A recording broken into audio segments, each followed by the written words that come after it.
Hello, and welcome to Archive Dive. I'm Maria Lockwood, a reporter with the Superior Telegram. Each month, we dip into files on historic events, people, and places in Superior and Douglas County with local historians. My colleagues Jake Gabler, Dan Williamson, and I had the honor of sitting down with local news legend, former WDIO anchor Dennis Anderson, on November 7th, 2024. We were there to get his memories of the Edmund Fitzgerald for an upcoming project. Stay tuned for more info on that.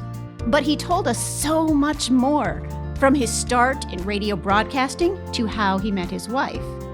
We found out he's a voracious reader, and he discussed his thoughts on the importance of local news. We wanted to share some of this visit with you. So obviously we're talking about the Edmund Fitzgerald, the loss of that ship, and the way you helped break the news to the Northland that had happened. So to sort of set the scene, can you just sort of explain for people who might not be aware, what was your job in November 1975, and what were your typical responsibilities? I was at the television station, of course, preparing the 10 o'clock news, which was going to go on the air late that night because of Monday Night Football. Monday Night Football became a very popular program, so I knew we had a huge audience. I got a phone call from a woman in Superior who asked if I knew anything about a ship sinking in Lake Superior. I asked her when, and she said, "I think it's tonight." "No, but I'll check it out." I no sooner hung up the phone, I got another phone call from another lady, this one in West Duluth, basically asking the same thing. She had heard on shortwave radio that a ship had gone down in Lake Superior, didn't know what kind or the name of the ship. I put a call into the Coast Guard here in Duluth, and they confirmed a ship is indeed down. It's an ore carrier. I don't have any more information than that. Let me give you the phone number to Sault Ste. Marie, the Coast Guard there. So I called the Sioux, and they gave me all the information I needed. The name of the ship, they didn't know exactly how many people were on board, but they did tell me that the ore carrier Arthur M. Anderson had been following the Edmund Fitzgerald, and they could see the lights of it, and all of a sudden the Fitzgerald disappeared. So I went on the air with a broadcast that the Fitzgerald is down in Whitefish Bay on the far end of Lake Superior. As you might imagine, I got phone calls by the dozens right after that broadcast. And so we stayed on the air even past the regular newscast time to continue to follow the story. We called in extra help, and we worked the broadcast well into the early morning hours on the story of the Fitzgerald. We didn't know the name of the ore carrier until the next day, and we didn't know how many people were on the boat until the very next day. Turned out to be 29 people who lost their lives in that tragedy. Was it unusual to stay up late like that? Had you done it for anything else? Stayed on air late like that? Well, we were on the air late, very late that night because of the football game. Right. Normally we go on the air, or television newscasts go on the air at 10 o'clock, but this one was going to go on the air much later. And because it was Monday Night Football, and because of all of the bulletins that kept putting in there, I knew we had a large audience. I better get it right. And we never got one complaint for what we had done. How quickly did you have to turn around all the information that you were getting? The next day? Well, no, that night you were getting a lot of information. Were you able to, did you have to keep updating? Well, we were able to gather more information about the Fitzgerald. We had some files on most of the ships in town.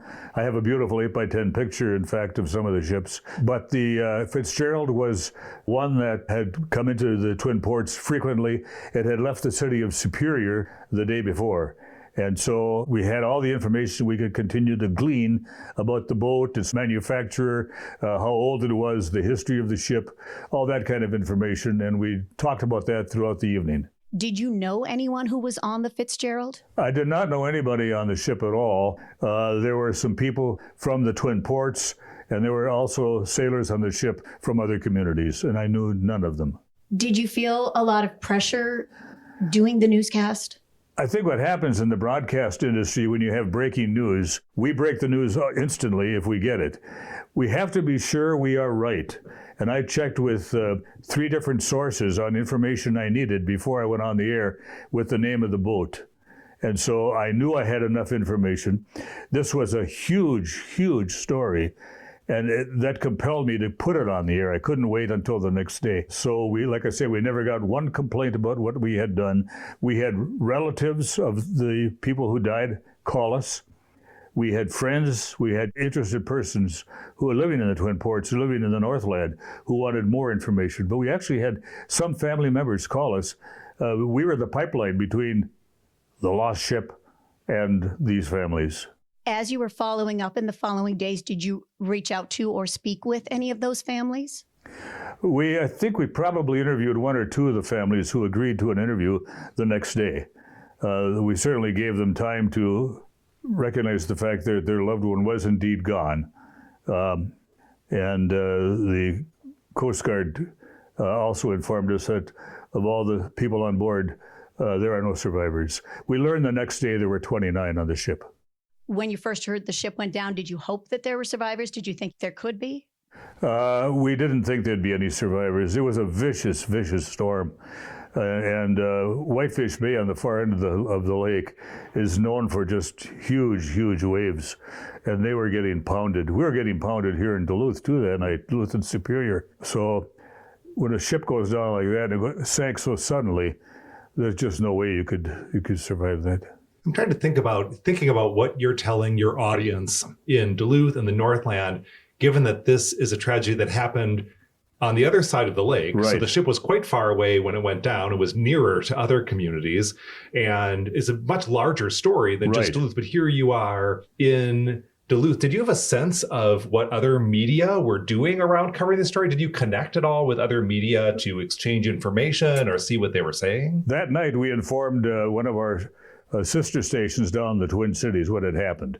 They were the only other media that we informed, and they weren't even aware of it around the region until the next day. And then we got bombarded with stations really all over the United States.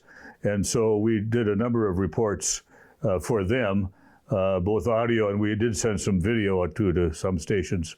But it didn't take long before it got to a national story. How did the loss of the ship affect you personally? How did you feel dealing with this tragedy?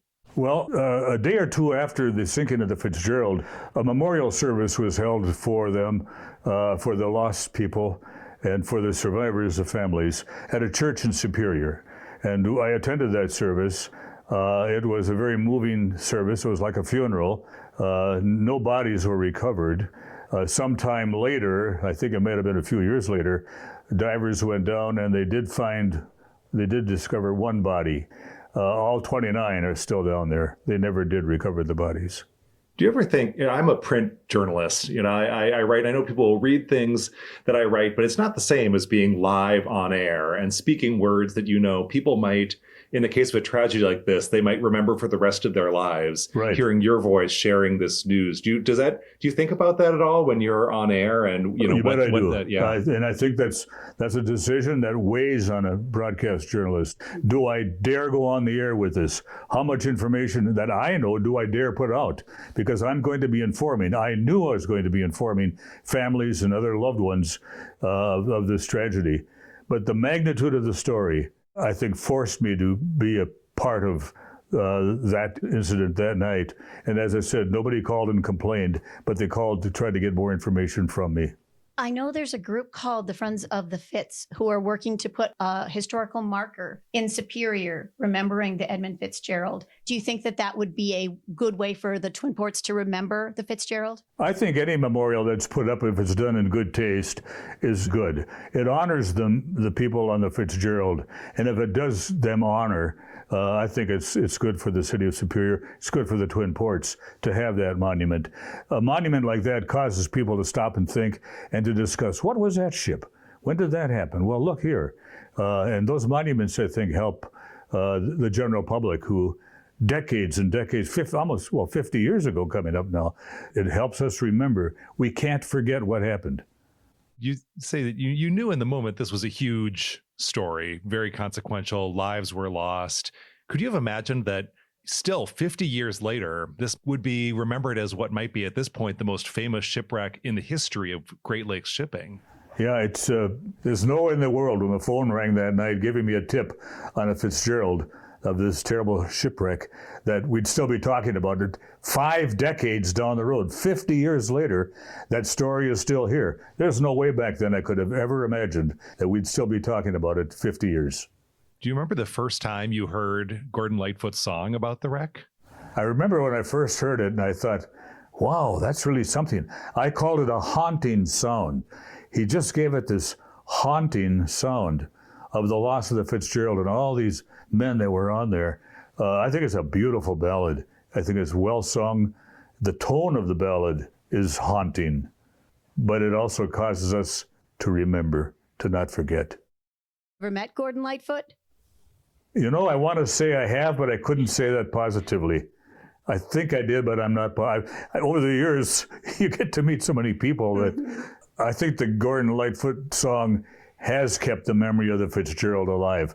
That tune is played on radio stations all over the place on 10 November, and I'm sure that it'll be played again here in northern Minnesota and northern Wisconsin on 10 November. But that's just part of what has happened here. Gordon Lightfoot has really helped keep that story of the Fitz alive. People are still talking about it, not just us, but the citizens of the Twin Ports.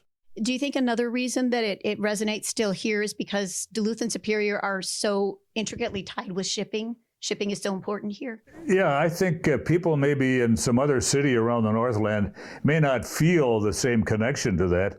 But again, it didn't happen there. The Fitzgerald left here. This is where its last journey started. And it ended up, like I say, on the far end of the lake. But all of that began, the final voyage, the preparation for that final voyage, the men going to work on the ship that day, the loading of the ore carrier. All of that happened here in the Twin Ports. And I think that we're always going to look back at what had happened that day. And Gordon Lightfoot's song absolutely keeps that alive. How often over the years have you been asked to think back on that day and talk about your memories? I've been asked every year about this time to do a little report on a radio station here or one here.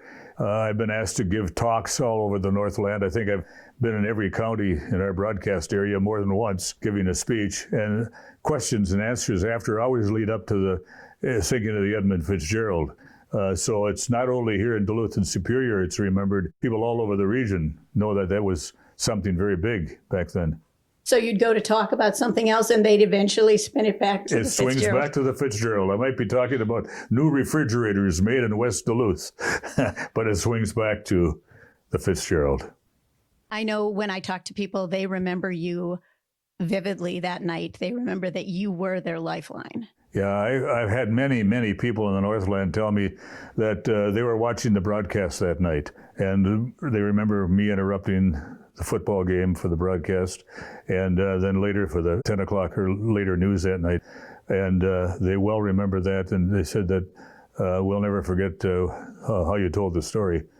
And that just, again, proof to me that people all over this region still have the memories of that in their mind. Who was playing in the football game? I have no idea. Monday Night Football was fairly new. Mm-hmm. So I knew we would have a huge audience. I mean, the ratings on Monday Night Football were astonishing. And so I knew we were going to have to get this right. And we did. This is Dan Williamson with a quick producer's note. On November 10th, 1975, during Monday Night Football, the Kansas City Chiefs won 34-31 on the road against the Dallas Cowboys. Now back to the podcast. I think about, shipping, and we know the ships come and go. We see them come and go, but I just, from my perspective today, don't necessarily think much about the crews or where they're going or what they're doing. Yeah. But when news like this breaks, obviously a lot of people knew the sailors, knew the people involved, but even people who didn't, maybe it caused them to think in a new way about what's happening every day and the way people are putting their lives at risk to help move material from one place to another. Yeah, I think people who live here in the Twin Ports are certainly very connected in some way to the shipping industry. They might have family or themselves even who work in some fashion in shipping. And it employs a lot of people, the shipping industry here in Duluth and Superior. And so there are a lot of folks who keep an eye on what's going on the big lake every time a ship goes out. And even people who have lived here for decades love to stand there and watch a ship come into the harbor or a ship leave. It's just a fascinating way of life here, the Twin Ports. Shipping is part of our lifestyle. And I don't know if you, as a news person, rate, like, what are the top big stories that you've ever reported on? Like, where does the Edmund Fitzgerald fall? Well, the Edmund Fitzgerald was certainly a big one. The benzene spill, I don't know if you remember that one, the benzene spill in Superior. Toxic Tuesday. That was huge. A passenger plane crashed in Hibbing, killing all people on board. I don't remember how many there were now, but killed everybody on board that night. That was a huge story. I can't rattle off all of them, but there were many that still ring a bell with me. And I could think back and still remember some of the things I may have said on the air that night about those particular news stories. But there have been many of them over the years. The benzene spill was particularly huge. Like 50,000 people fled town to get out of the benzene cloud caused by an overturned train in Superior. Mm-hmm. One of the details I remember from your account in Lake Superior magazine of the night the Fitz sank was the fact that when you first had to break into Monday Night Football, you didn't even have time to warm the cameras on. Right. It was voice only. That's why we had to do an audio piece. We didn't have time to warm up the cameras. Otherwise, I'd have gone on a camera. But it takes minutes, 10, 15 minutes to warm up the camera. So I had to do it live on audio. So I went into the audio booth. They put a bulletin slide on the air. And I went on the air and said something like, we interrupt this program for a special news bulletin from the Channel 10 newsroom. We have just learned that, in those days we called it Action News, not Eyewitness News. Action News has just learned that. Then I got into the fact that the ship has gone down, believed missing, and everybody is dead. But you had plenty of practice with radio. Lots of practice. Yeah. Journalism is a fascinating occupation. It just brings me and others who are in this business so close to the happenings of the Northland. And a lot of people, I think, have a habit of tuning in each night to see what's going on in the region. It's very, very important to them. And I like being a part of satisfying that thirst for news. Yep, local news is very important. Very important. A lot of people don't like the news. They don't want to watch it for whatever reason or read about it for whatever reason. But without a free press, without a free media, we wouldn't have a free country. It's that important. So I expect a lot of listeners to this podcast will be from here in the area, but I'm sure many of them will be from far away, might have never been to Duluth. I wonder if people are aware of this tragedy but have never been here. Is there anything that people might not be aware of or think about with respect to this area and how this tragedy affected the Duluth area? Well, if you've never been to Duluth, you really don't have an idea of how big and important shipping is to this region.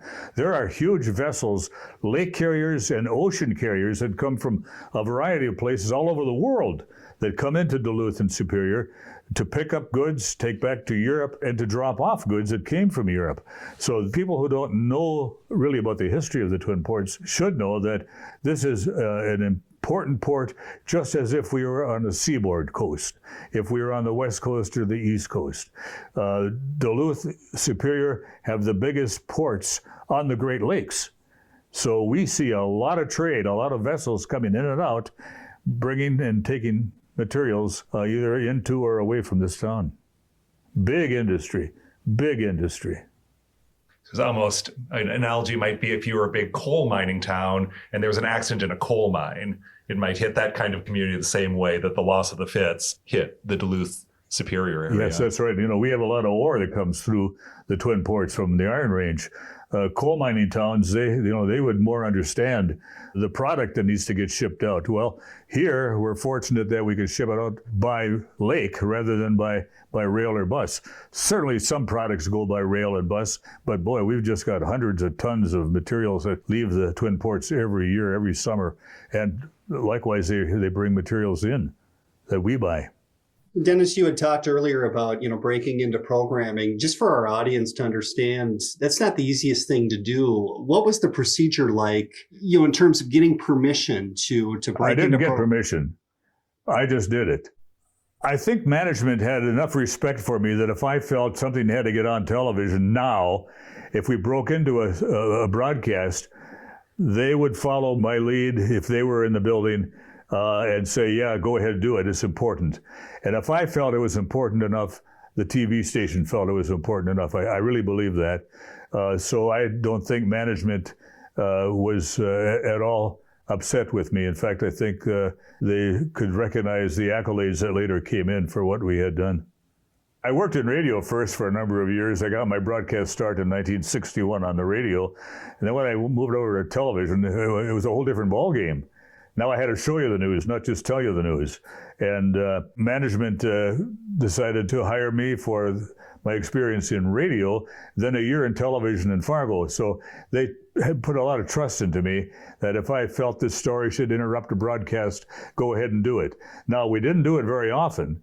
I might have had in 10 years 3 times where we interrupted a broadcast.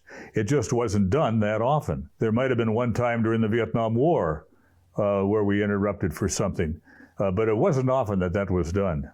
So if people saw this broadcast bulletin slide come on the air, and then me intone my voice over that with, "This is what's happening, folks," they listened. They really wanted to know what was happening. It wasn't done that frequently.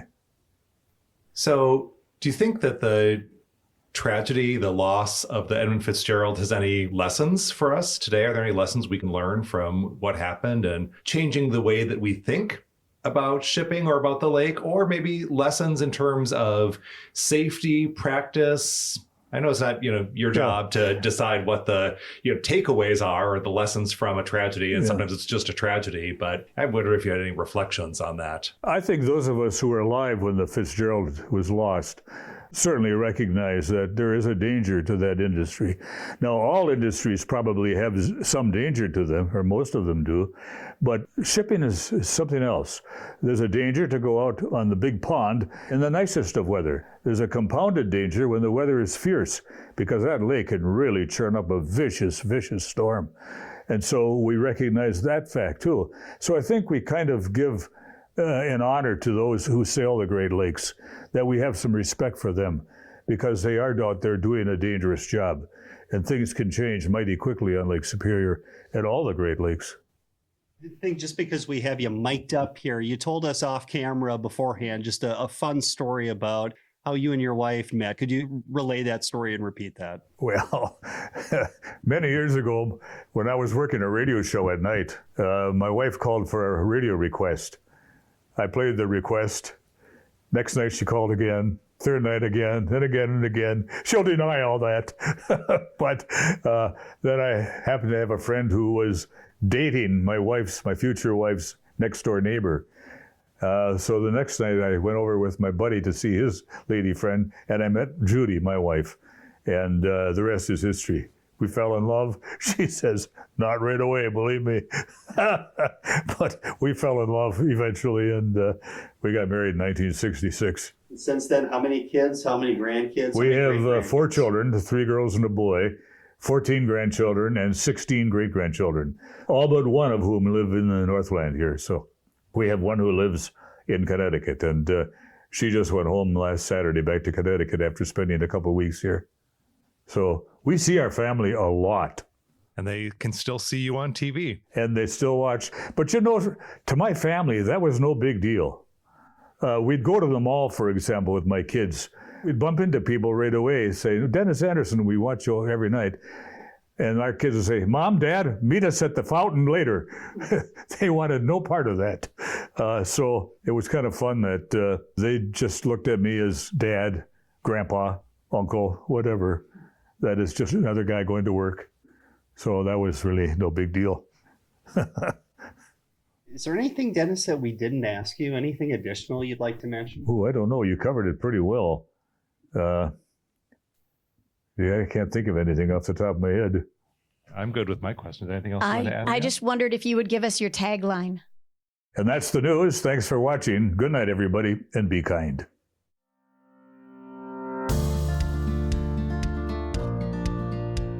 Thanks again to Dennis Anderson, and thanks to my colleagues Jay Gabler and Dan Williamson for participating in this. And thank you for listening to Archive Dive. New episodes are available monthly at superiortelegram.com or wherever you listen to podcasts. If you have a topic you'd like us to explore, email me at mlockwood@superiortelegram.com.